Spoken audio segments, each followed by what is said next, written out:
Hello everyone, good morning সকলকে। কেমন আছো সবাই? আশা করছি সবাই খুব ভালো আছো। আমিও খুব ভালো আছি। আর এখন তো চলছে পুজো, আর তোমরা পুজোতে কেমন ঘোরাঘুরি করছো অবশ্যই আমাকে জানিও। তো আজকে হচ্ছে অষ্টমীর দুপুরবেলা। তো সবাই অষ্টমীর অঞ্জলি দিয়ে ঘুরতে বেরোলেও আমরা কিন্তু অষ্টমীর অঞ্জলি দিতে পারিনি, কারণ কিছুদিন আগে আমাদের একটা ঠাম্মা মারা গেছে। তো এখনও 1 বছর হয়নি। তো 1 বছর পূরণ না হলে তো আমরা অঞ্জলি দিই না বা কোনো পুজো টুজো করি না। তো সেই জন্য আমরা অঞ্জলিটা দিইনি। তবে দুপুরবেলা খাওয়া দাওয়া করে একটু বেরিয়েছি। কোথায় বেরিয়েছি সেটা তো বুঝতেই পারছো। আমাদের মুর্শিদাবাদের সব থেকে সেরা দুর্গা পুজো মণ্ডপ সেটা হচ্ছে আজিমগঞ্জ। তো সেখানেই আমরা এসেছি। এটা যদিও আমাদের বাড়ির খুবই কাছে, কিন্তু ওই যে বলে না, বাড়ির কাছে মানুষেরই ট্রেন ফেল হয়, ঠিক সেরকমই ব্যাপার। কালকে আমরা এখানে এসেছিলাম ঠিকই, মানে আসছিলাম, আস্তে আস্তে অর্ধেক রাস্তা থেকে ঘুরে গেছি। সেটা তো তোমরা আগের ভিডিও দেখে বুঝতেই পেরেছো। রাত্রেবেলা এখানে আসাই যাচ্ছে না, এতটা পরিমাণের ভিড়। মানে আজিমগঞ্জ জিয়াগঞ্জের লোক তো আছেই, তার থেকে বেশি লোক আছে বাইরে থেকে সব বহরমপুর, মালদা, ঔরঙ্গাবাদ, জঙ্গিপুর আরও বিভিন্ন জায়গা থেকে কিন্তু মানুষজন এই মণ্ডপটি দেখতে আসছে। দেখতে আসবে না বা কেন বলো? এত সুন্দর করে যে ডেকোরেশন করেছে, আর এত সুন্দর মণ্ডপটা, যেটা বলার মতো না। এটা কিন্তু এক বিন্দুও মনে হচ্ছে না যে এটা একটা দুর্গাপুজোর মণ্ডপ। মনে হচ্ছে সত্যি কোনো একটা মন্দিরে এসেছি, কিংবা মনে হচ্ছে দীঘায় যে জগন্নাথ মন্দিরটা রয়েছে সেই মন্দিরেই আমরা আছি।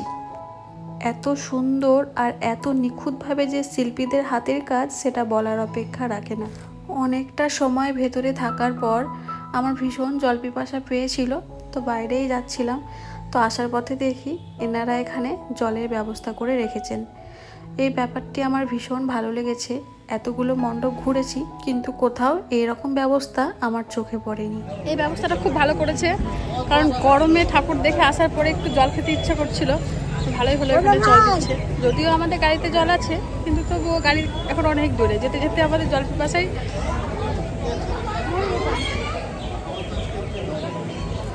শান্তি।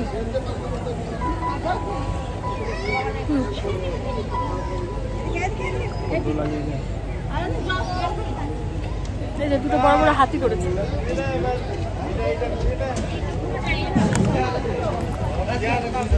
ফেলে দিয়ে আসি।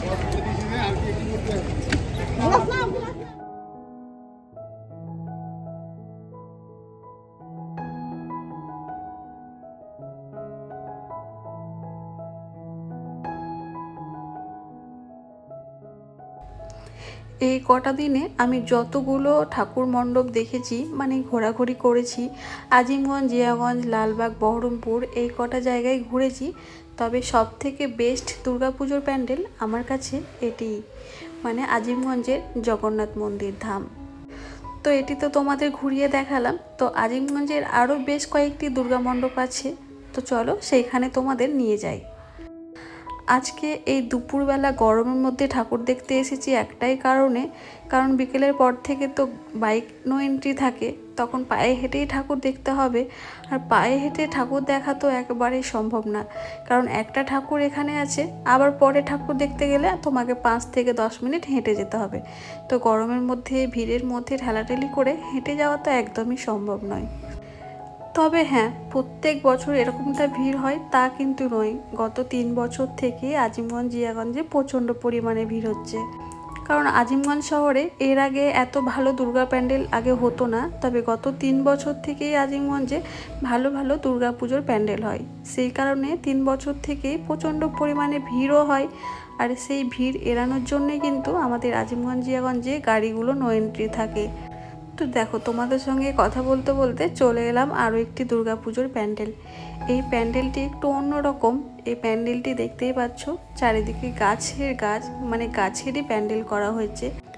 তবে একটি মজার বিষয় হলো, সব প্যান্ডেলে যেমন দুর্গাপুজোয় গান বাজছিল, এখানে কিন্তু কোনো রকমের গান বাজনা বাজছিল না। এইখানে ছিল পাখির কিচিরমিচিরের একটা মিউজিক। বেশ ভালো লাগছিল, মনে হচ্ছিল আমরা কোথাও একটা বনে মনে হয় ঘুরতে এসেছি। আর প্রতিমাটি তো ভীষণ সুন্দর, গাছের পাতা দিয়ে করা হয়েছে, মানে অরিজিনাল নয়, মাটির পাতা, সেটাকে কালার করা হয়েছে। তারপরে চলে এলাম নেক্সট আরও একটি মণ্ডপে, আর সেখানে করা রয়েছে শঙ্খ দিয়ে প্যান্ডেল হয়েছে। আর ভেতরটি কিন্তু বেশ সুন্দর ছিল, মানে পৃথিবী, সৌরজগৎ, গ্রহ, নক্ষত্র এই সমস্ত কিছুর থিম করা হয়েছে। আর আকাশ থেকে মেঘ ভেসে বেড়াচ্ছে, বরফ পড়ছে, মানে এরকম টাইপের।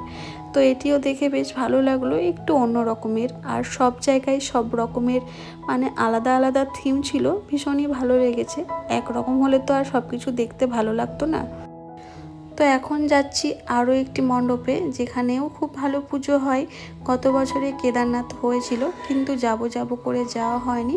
তবে এবছরে সেই জায়গাটি গেছিলাম। এটি একটি শিব মন্দির, কোথাকার শিব মন্দির আমি ঠিক জানি না, মানে যেটি থিম করা হয়েছে সেইটির কথা বলছি। একটি শিব মন্দিরের থিম হয়েছে, তো বেশ ভালো লাগলো এইখানটাতেও।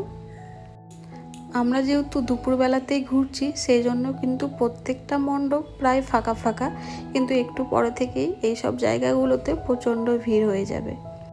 তো যাই হোক, বেশি ঘোরাঘুরি করিনি, ওই 4-5টা মতো প্যান্ডেল দেখেছি, আরও ছিল কিন্তু সেগুলোতে আর যেতে পারিনি, কারণ এখন বিকেল হয়ে গেছে। আর একটু পরে থেকে গাড়ি নো এন্ট্রি করে দেবে, তখন কিন্তু বাড়ি যাওয়া একটু অসুবিধা হয়ে যাবে, মানে অনেকটা ঘোরাঘুরি করে যেতে হবে। সেই জন্য আজিমগঞ্জে আর ঠাকুর না দেখে চলে এলাম জিয়াগঞ্জে। আর জিয়াগঞ্জের আর বেশ কিছু মণ্ডপ আছে, যেগুলো আমরা রাত্রেবেলাতে হয়তো আসতে পারবো না, সেই জন্যে দুপুরবেলাতেই চলে এলাম। রাত্রে তোমাদের তো বললাম ভীষণ পরিমাণের ভিড়ও হয়ে যায়, আবার লাইনও পড়ে যায়, তো ওই জন্য ভাবলাম দিনের বেলাতেই দেখে নিই। তো দেখতে দেখতে কিন্তু একে একে দিনও কেটে যাচ্ছে, পুজো প্রায় শেষের দিকে, মনটাও ভীষণ খারাপ হয়ে যাচ্ছে। আসলে পুজো আসবে আসবে এইটি বেশ ভালো আনন্দের, কিন্তু পুজো চলে এলে কি করে যে 4-5টা দিন কেটে যায় বুঝতেই পারি না। তো আজকে হচ্ছে অষ্টমীর এখন বিকেলবেলা, আর কালকে নবমী, আর পরশু দিনই বিজয়া দশমী, মানে আমাদের পুজোও শেষ। তো যাই হোক, এই দুটো দিন একটু ভালো মতো ঘুরে নিই, আনন্দ করে নিই, তারপরে তো আবার আগের মতো নর্মাল লাইফ।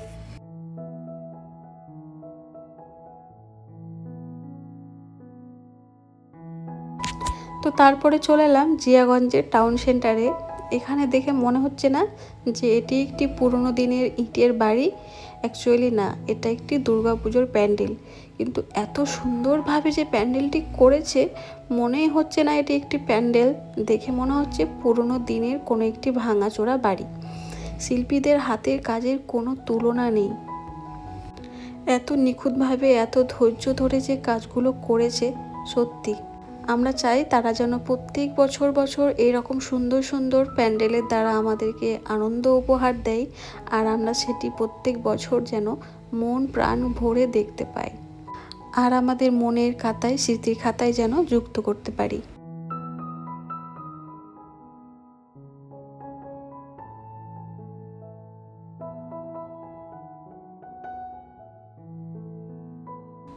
তো এখনকার মতো এখানে ঠাকুর দেখা আমাদের শেষ হলো, আবার বেরোবো রাত্রি 12:30-1টার দিকে। এখন বাড়িতে গিয়ে একটু রেস্ট নেব। তো চলো, আজকের ভিডিওটি এই পর্যন্তই রাখলাম, দেখা হবে নেক্সট আরও একটি ভিডিওর সঙ্গে। ততক্ষণ পর্যন্ত সবাই খুব ভালো থেকো, সুস্থ থেকো, আর ভিডিওটি ভালো লাগলে অবশ্যই একটি লাইক করতে ভুলো না। টাটা।